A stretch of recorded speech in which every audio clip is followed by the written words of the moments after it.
until you're walking in it, you don't really notice it. But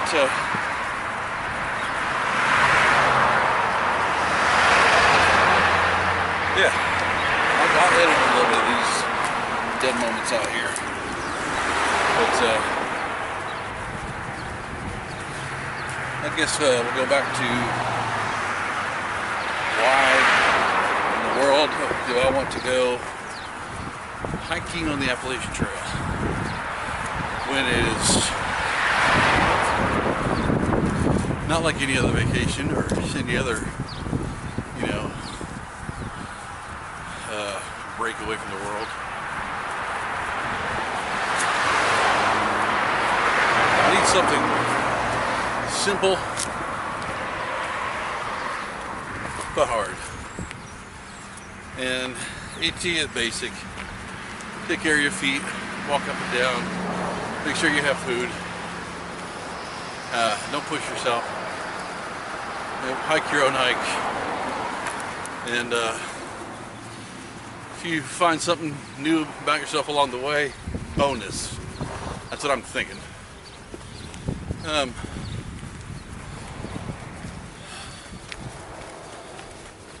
I just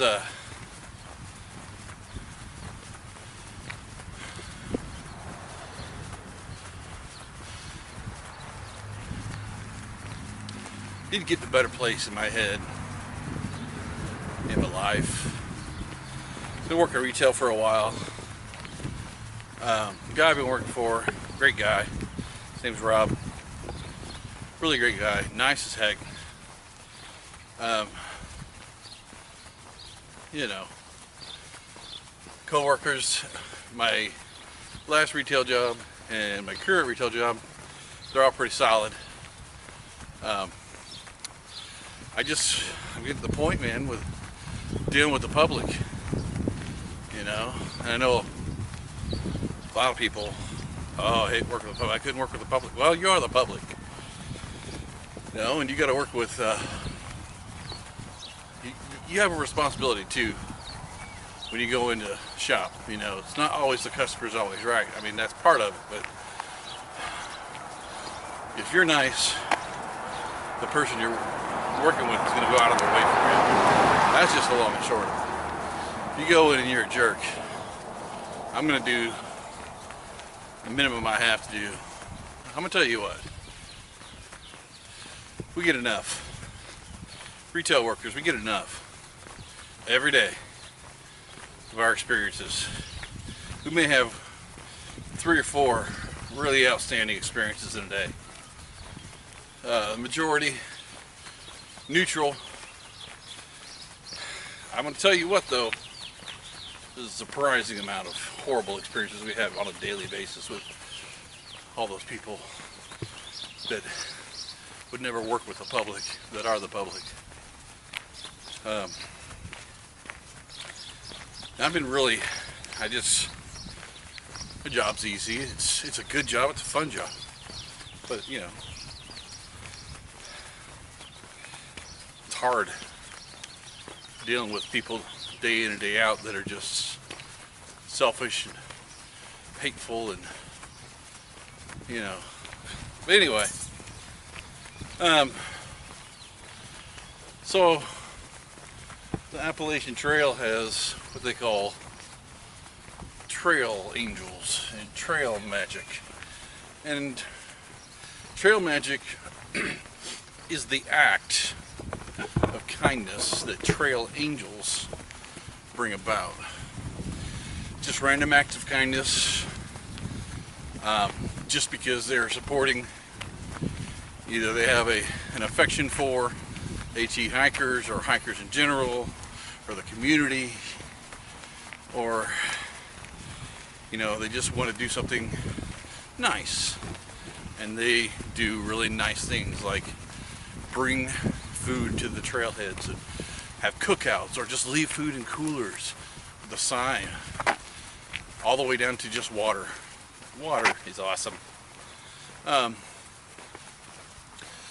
All the way to giving people rides, letting people stay at their house and do laundry and take a shower, happens all the time. And trail magic, I think, is kind of one of those, I don't know. I'm making an assumption that it could be one of those healing things, you know.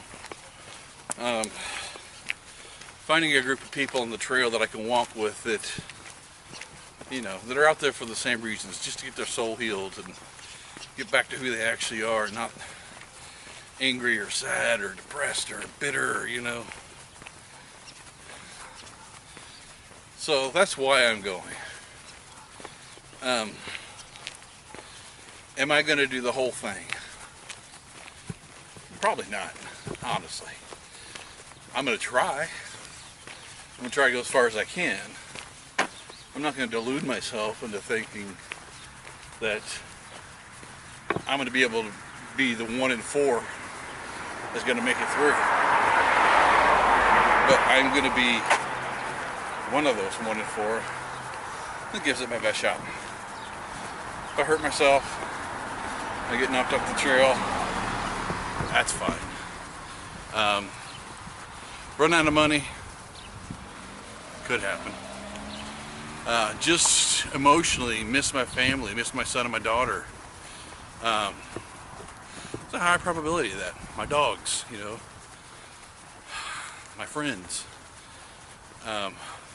All that comes into, you know, it's all a factor.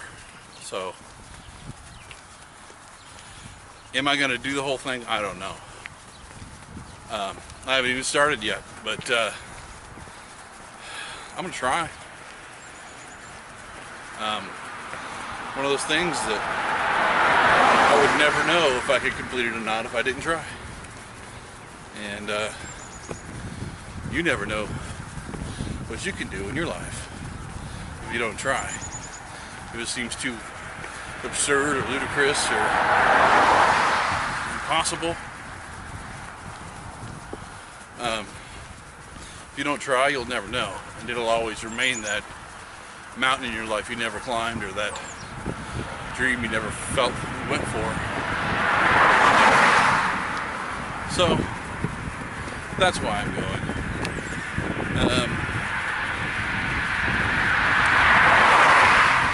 Am I scared? Yes, I'm scared. I'm nervous, and I'm excited. Fear, you know, fear's a good thing. Number one, to let you know you're alive. It means I'm taking a risk, you know, and that's something, you know, risk takers are looked up to. People that fail are, oh, you're a failure, but you know what? All those failures are risk takers. So, whatever. So, I'm going to be leaving town April 8th. I fly out of Indianapolis Airport, and I'm going to Georgia, Atlanta, Georgia, where I'm going to be taking the MARTA train up to, I forget what station it is now, but the hiker hostel. I've set up a deal with them. They got a really cool deal. They give you all the information as far as, you know, where you need to go. They'll come pick you up at the MARTA station, take you back to the hiker hostel. You get a bunk for the night. You wake up in the morning, they make you a big breakfast. If you use an alcohol stove, they give you a couple ounces of alcohol, get you going. But if you're using like a jet boil like I'm using, you got to buy a canister, which is fine. It's not too expensive. Then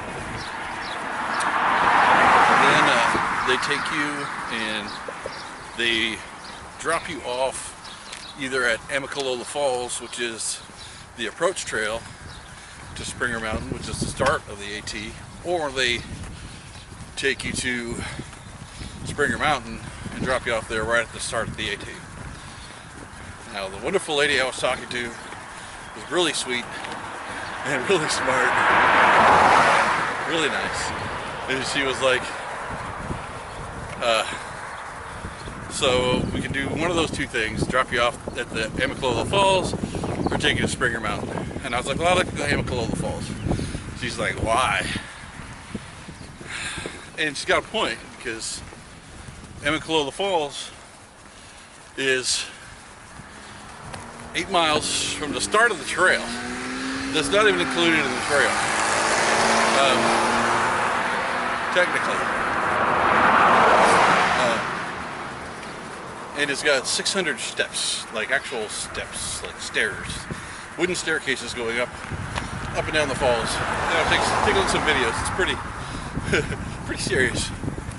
And a lot of people get their butts beat on that approach and quit. And so, you know, I'm gonna do it, because if I'm getting my butt beat, I'm also gonna beat from right there at the beginning, right? If I'm gonna give up, might as well just give up at the beginning and save myself the hassle. But I don't want to give up. I was watching I would call him pro, or a hiker for life guy. His name's Seven. He has a video or a series on YouTube called Hiker Trash. Pretty intelligent guy. I base a lot of my gear purchases off of his suggestions, and he said, well, if you're planning on doing almost a 2,200 mile through hike, why not do the 8.8 miles? It's not that big of a difference, you know? And I kind of agree with that. If you're gonna do it, don't take the shortcuts. So I'm gonna try to do, whether it happens again or not, it's totally different, but I'm gonna try to do what they call a purist hike, which is you see every white blaze along the trail. There's no shortcuts. There's no, if you miss a white blaze because you veered off or did something, you go back and catch it. So if you go into a campsite that, say you're going northbound, then it veers off to the left and angles into the camp, and then when you leave, there's an exit that angles off to the right back to the northbound trail. You go back out the one you came back on. That way you walked, you didn't miss that little section of trail. Nobody's gonna fault or say I'm not a thru hiker if I don't do it, but I want to be a purist, I guess. And again, that's all comes down to whether I make it or not. I don't know that I will. You know, I was a heavy smoker for a while. Now I'm a very light smoker. I'd like to be a non-smoker, but we'll see what happens on that front. And I have not been really active, not in the greatest of shape. So, been doing these practice walks to kind of just get my body ready for the butt whooping I'm in store for. I have watched a lot of videos. I watched a lot of videos from Seven. I watched a lot of videos from Sam I Am, who's I love watching that guy. He's a personality, man. He's got an infectious smile. And then there's Dixie from Homemade Wanderlust. She's a very sweet woman and tough, and they all made it through. So I'm listening to them. They give advice. They say do this, watch out for this, hike your own hike, do what makes sense for you. But it doesn't make sense for me to go starting out saying, well, this is what I prefer, when I have no clue what I prefer, because I've not done any hiking. And so I'm listening to the guys that I would call pros, or they're seasoned through hikers. Dixie, I believe, is on the Pacific Crest Trail either now or very soon, and good luck to her. That's awesome. So yeah, now good majority of people have started out on the Appalachian Trail. They started out pretty early. I think the average start out time is around the mid of March to the beginning of April. A lot of people started out in February, and a lot of people have videos going up, and there was a really bad weather front that came through a couple weeks or last week. Really nailed the mountain. A lot of those videos, I do not envy those folks, man. And if they're still going, man, congratulations, you guys are monsters. So, all right, getting ready to cross the road here. Then I'm gonna take a left here and go back to the house. Man, I recorded for quite a while there. I got Gabby. So, anyway, we'll turn this off and then see how many steps or how many miles I've walked. If it's not appropriate in my opinion, I'll go back out for some more. I don't feel like extremely winded, but I'm not gonna lie, that second leg of my second trip out there, I was on flat ground, so it was just straight mileage and there was no hills. So the few hills that were there are so slight. Anyway, I wonder if you can even see me because of the sun. I just realized my shadow's in front of me. So, all right, get back to the house. I'm gonna check my mileage, and I may be back out walking again. If I do go back out, I'm gonna go back down to the park and walk the trail hills back there. So, all right, I'm out.